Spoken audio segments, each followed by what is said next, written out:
உலகெங்கும் வாழக்கூடிய பக்தி ஒளி நேயர்கள் அனைவருக்கும் வணக்கம். அடுத்ததாக நாம் பார்க்கக்கூடிய ஒரு பதிவு வைகுண்ட ஏகாதசி. இந்த பேரை கேட்காதவர்களே கிடையாது. வைகுண்ட ஏகாதசிக்கு கண்ணு முழிக்காதவர்களே கிடையாது. இந்த வைகுண்ட ஏகாதசின்னா என்ன? அதாவது சில பேர் என்ன நினைக்கிறாங்கன்னு, வைகுண்ட ஏகாதசி அந்த நாளில் நம்ம கண்ணு முழிக்கிறோம், கண்ணு முழிச்சு பெருமாளை தரிசனம் பண்றோம், முடிஞ்சிடுது, அவ்வளவுதான். பெருமாளை தரிசனம் பண்றோம், சொர்க்கவாசல் திறக்கிறாங்க, நம்ம சுவாமி வழிபாடு பண்றோம், வைகுண்ட ஏகாதசி நிறைவாயிடுது அப்படின்னு நம்ம நினைச்சிடறோம்.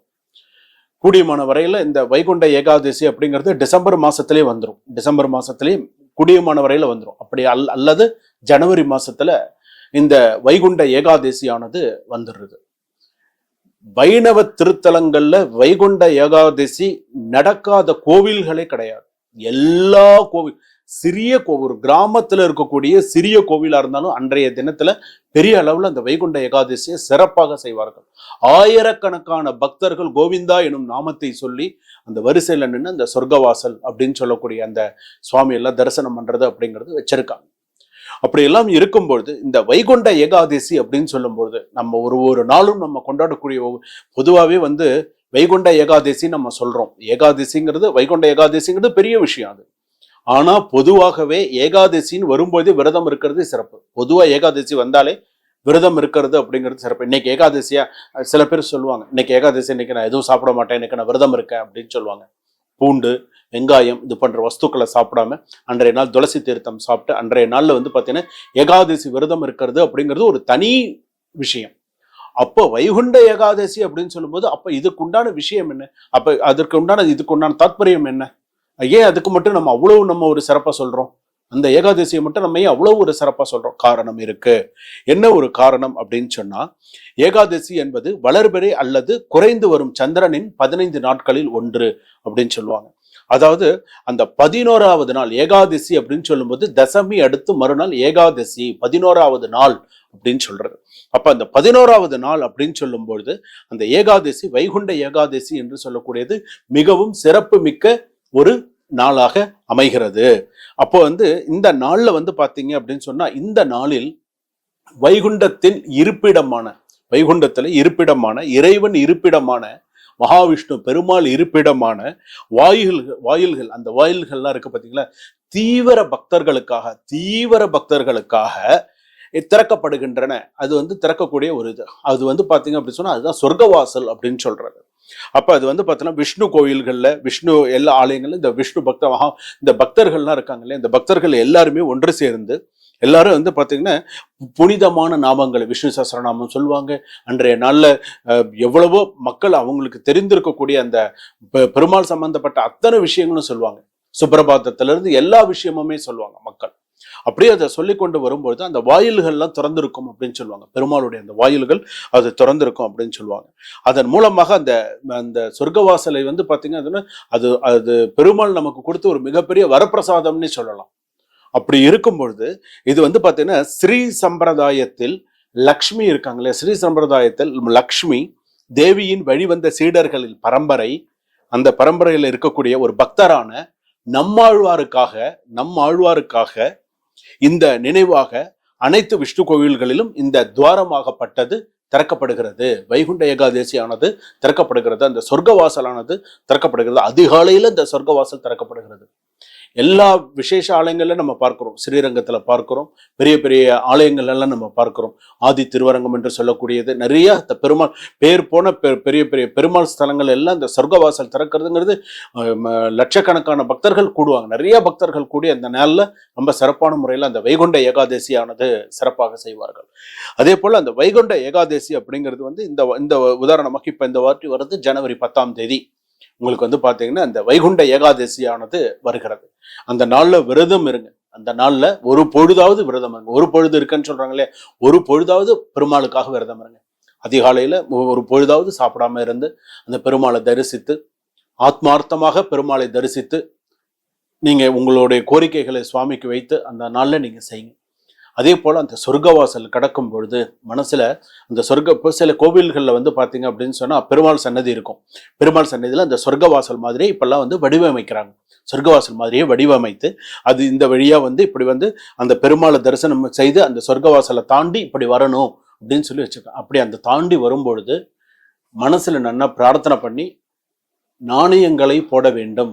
உங்க 5 ரூபா காயின், 10 ரூபா காயின், 20 ரூபா நோட்டு அந்த மாதிரி வச்சிருப்பீங்க இல்லையா, அந்த நோட்டை கையில வச்சுக்கோங்க. கையில நல்ல பத்திரமா வச்சுக்கோங்க. அந்த பெருமாளை கடக்கும்பொழுது அந்த உங்களுடைய அந்த அந்த காசை இந்த சுவாமிக்கு முன்னாடி இப்படி போடுங்க. இந்த சுவாமிக்கு முன்னாடி இப்படி போட்டாதான் அது விசேஷமானது. அதுதான் அதுல விசேஷமானது. அதை கடக்கும் பொழுது அந்த பைசா அதுல போடணும். அதுதான் அதுல ரொம்ப விசேஷமானது. அதை நீங்க மறந்துடக்கூடாது. சும்மா இப்போ சொர்க்கவாசல்னு இந்த பக்கம் இப்படி கடந்து போறது கிடையாது. அந்த பெருமாள் ஒரு நிமிஷம் எழுந்து மனசால கோவிந்தா உங்களை மனசுல பிரார்த்தனை பண்ணி அந்த இதுல போடுங்க. போட்டுட்டு அடுத்ததாக இந்த பக்கம் வரணும். சொர்க்கவாசல் தரப்பு அந்த பெருமாளை தரிசனம் பண்றது அப்படிங்கிறது அவ்வளவு விசேஷமானது. வைகுண்ட ஏகாதசி சில பேர் சொல்றாங்க இல்லையா, வைகுண்ட ஏகாதசி புரட்டாசி மாசத்துல, மார்கழி மாசத்துல இந்த மாதிரி வைகுண்ட ஏகாதசியில இந்த மாதிரி இறப்பு அப்படின்னு நம்ம சொல்றோம் இல்லையா, இது அந்த நாள்ல இறந்து அவங்களுக்கு நேர வைகுண்டம் தான் அப்படின்னு சொல்றாங்க. நேர வைகுண்டம் தான் அவங்களுக்கு. அந்த ஆத்மா வேற எங்கேயும் இருக்காது, நேர வைகுண்டத்துக்கு போயிடும். புண்ணிய ஆத்மா அப்படின்னு சொல்றாங்க. அந்த ஆத்மா புண்ணிய ஆத்மா, ஏதோ புண்ணியம் பண்ணிருக்கான். அதனாலதான் அந்த வைகுண்ட ஏகாதசி அன்னைக்கு அந்த ஆத்மா அங்க போய் சேர்றது அப்படின்னு சொல்லுவாங்க. அவ்வளவு விசேஷமானது இந்த வைகுண்ட ஏகாதசி. கண் விழிப்பாங்க நிறைய பேர், நிறைய இடத்துல கண் விழிக்கிறாங்க. ஆனா ஒரு விஷயம் சொல்றேன், இந்த கண் விழிக்கிறது அப்படிங்கிறது ஆலயங்கள்ல போய் நம்ம கண் விழிக்கணும். ஆலயத்துல போய் நம்ம கண் விழித்து கொஞ்ச நாள் அந்த ஓம் நமோ நாராயணா இல்லைன்னா ஒரு 1008 தடவை ராம ராம ராம ராமன்னு உட்காந்து எழுதலாம். கோவில்ல போயிட்டு கண்ணு முழிக்கணும். ஆனா இந்த காலத்துல யாராவது அந்த மாதிரி செய்யறாங்களா? நைட் ஷோ 3 பாக்குறேன் அப்படிங்கிறான், நைட் ஷோ 3 படம் பாக்குறேன் அப்படிங்கிறான், 3 புது படமா போட்டா போறாங்கிறான். அதுல 2 படம் பார்த்தானா 3வது படம் அங்கேயே தியேட்டர்ல தூங்கிடுவான். நான் சொல்றது உண்மையா பொய்யா நீங்களே சொல்லுங்க. நான் சொல்லணும் அப்படிங்கிறது கிடையாது. தியேட்டர்ல போய் படம் பார்த்துட்டு கண்ணு முழிக்கிறதுங்கிறது நல்லதா, இல்ல ஒரு ஆலயத்திற்கு போய் ஒரு இடத்துல மன அமைதியா உட்காந்து உங்களுக்கு தெரிஞ்ச ஒரு இதை உட்காந்து ஒரு 1008 தடவை 10,008 தடவை அந்த நாள்ல உட்காந்து பாராயணம் பண்ணி அங்க வரக்கூடிய எத்தனை மக்கள் வராங்க, எத்தனை பேர் வராங்க, அந்த சுவாமி எல்லாம் தரிசனம் பண்ணி அந்த கோவில்ல உட்காந்து எழுதி அந்த ஒரு நோட்ல உட்காந்து ஃபுல்லா அன்னைக்கெல்லாம் உட்காந்து எழுதுனீங்க அப்படின்னு சொன்னா அது எவ்வளவு விசேஷமா இருக்கும். நம்ம அதெல்லாம் பண்றது இல்லை. போற கதை வந்த கதையெல்லாம் பேசி 3 ஷோ எந்த தேட்டர்ல போடுறாங்க, 2 ஷோ எந்த தேட்டர்ல போடுறாங்க, புது படமா போடுறாங்களா இல்ல சாமி படமா போடுறாங்களா, என்ன படம் போடுறாங்க அப்படின்னு பார்த்து இப்படியெல்லாம் நம்ம கண்ணு முழிக்கிறோம். இதெல்லாம் தான் மாறணும். ஆலயம் தொழுவது சாலவம் நன்று. எதுக்கு கோவிலுக்கு போகணும்னு சொல்றோம்? கோவில்ல போய் பெருமாளை தரிசனம் பண்ணணுங்கிறது இன்னைக்கும் சில பேர் தன்னுடைய விஷயத்தை விட்டு கொடுக்க மாட்டாங்க. வைணவர்கள் எல்லாருமே சில விஷயத்த இப்படித்தான் இருக்கணும்னா அப்படித்தான் இருப்பாங்க. அதுல இருந்து 1% கூட மாற மாட்டாங்க. வைணவர்கள் எல்லாருமே கிளீனா இருக்கும், நீட்டா இருக்கும், சுத்தமா இருக்கும். எல்லா வைஷ்ணவ தலங்களிலும் போய் பாருங்க, சுத்தமா இருக்கும். அந்த அளவுக்கு அவங்க பாத்தீங்கன்னா அந்த இருக்கக்கூடிய பட்டாச்சாரியார்கள் வைணவர்கள் அந்த ஸ்தலத்துல இருக்கக்கூடிய பூஜை செய்பவர்கள் ஆத்மார்த்தம் பூஜைகள் செய்யறவங்க எல்லாருமே சரி சுத்தமா நீட்டா செய்வாங்க. அந்த அளவுக்கு அந்த வைகுண்ட ஏகாதசிங்கிறது அவ்வளவு சிறப்பானது. தயவு செய்து தியேட்டர்ல போய் படம் பார்த்தோ இந்த மாதிரி எல்லாம் இல்லாம ஆலயத்துல போய் உட்கார்ந்து உங்களுக்கு எவ்வளவு மன கஷ்டங்கள் இருக்கு, எவ்வளவு கமிட்மெண்ட்ஸ்ல நீங்க இருக்கீங்க. வீடு கட்டணும், கல்யாணம் பண்ணணும், அடுத்தடுத்து குழந்தைகள் இருக்கணும், எவ்வளவு கஷ்டங்கள். நம்ம பிறந்ததுலேருந்து நமக்கு ஒரு விஷயம் வர வரைக்கும் நமக்கு எவ்வளோ கமிட்மெண்ட்ஸ் இருக்கு, எவ்வளோ பிரச்சனைகள் இருக்கு. இதெல்லாம் நம்ம கடந்து நம்ம போக வேண்டாமா? தெய்வ அருள் நமக்கு இருக்க வேண்டாமா? தெய்வ அருள் நமக்கு பரிபூர்ணமா இருக்க வேண்டாமா? அதுவும் பெருமாளுடைய அருள். விஷ்ணு கோத்திரம் சொல்றீங்களே, விஷ்ணு கோத்திரம் பவசியான்னு சொல்லி நம்ம அர்ச்சனை பண்றோம், விஷ்ணு கோத்திரம் சொல்றீங்களா? அப்ப அந்த பெருமாளோட அருள் நமக்கு அந்த நாள்ல அந்த வைகுண்ட ஏகாதசி நாள்ல உட்காந்து ஒரு 108 தடவை ஒரு பேரை எழுதுங்க, 1008 தடவை உட்காந்து ஒரு பேர் ஒரு ஸ்தலத்துல உட்காந்து எழுதுங்க. ஒரு கோவிலுக்கு போங்க. சிவராத்திரிக்கு எப்படி விடிய விடிய கண்ணு முழிச்சு நம்ம 4 கால பூஜை நம்ம பார்க்கிறோம் இல்லையா, அதே போலதான் வைகுண்ட ஏகாதசிக்கு நம்ம உட்கார்ந்து நம்ம அந்த சொர்க்கவாசல் திறந்து பெருமாளை தரிசனம் செய்து ஒரு துளி துளசி கிடைச்சாலே பெரிய விஷயம். துளி பெரிய விஷயம் கிடைக்கவே கிடைக்காது. அந்த தீர்த்தம் சாப்பிட்டாதான் அவங்களுக்கு அது விசேஷமாக இருக்கும். அந்த இது வாங்குவாங்க. இந்த தீர்த்தம் ஜடாரி எல்லாம் சின்ன விஷயம் கிடையாது. அதனால இந்த வைகுண்ட ஏகாதசி வரும்போது விஷ்ணு சஹஸ்ரநாம பாராயணம், நாராயண கவசம், இது போல பஜனைகள்லாம் பாடணும், பஜனைகள்லாம் செய்வாங்க, நிறைய நல்ல விஷயங்கள்லாம் ஓடும். அப்ப இந்த வைகுண்ட ஏகாதசி எல்லாருமே சில பேர் பாத்தீங்கன்னா பகவத்கீதை வரைக்கும் படிப்பாங்க. என்ன பகவத்கீதை வரைக்கும் படிப்பாங்க. கோவில்ல உட்காந்து பெரியவங்கலாம் சில பேர் உட்காந்து படிக்கிறவங்க எல்லாம் இருக்காங்க. ஸோ இந்த மாதிரி எல்லாம் இந்த வைகுண்ட ஏகாதசி அப்படிங்கிறது இவ்வளவு சிறப்பு மிக்க ஒரு நாள். இந்த நாளை நாராயணனுக்கு முகுந்த நாள். நாராயணாய வித்மகே வாசுதேவாய திமகே தன்னோ விஷ்ணு பிரஜோதயாத். பத்மாசனஸ்திதே தேவி பரபிரம்ம ஸ்வரூபிணி பரமேசி ஜெகன்மாதா மகாலட்சுமி நமோஸ்துதே. எவ்வளோ இந்த மாதிரி எவ்வளோ ஸ்லோகங்கள் இருக்கு, எவ்வளோ நல்ல ஸ்லோகங்கள்லாம் இருக்கு.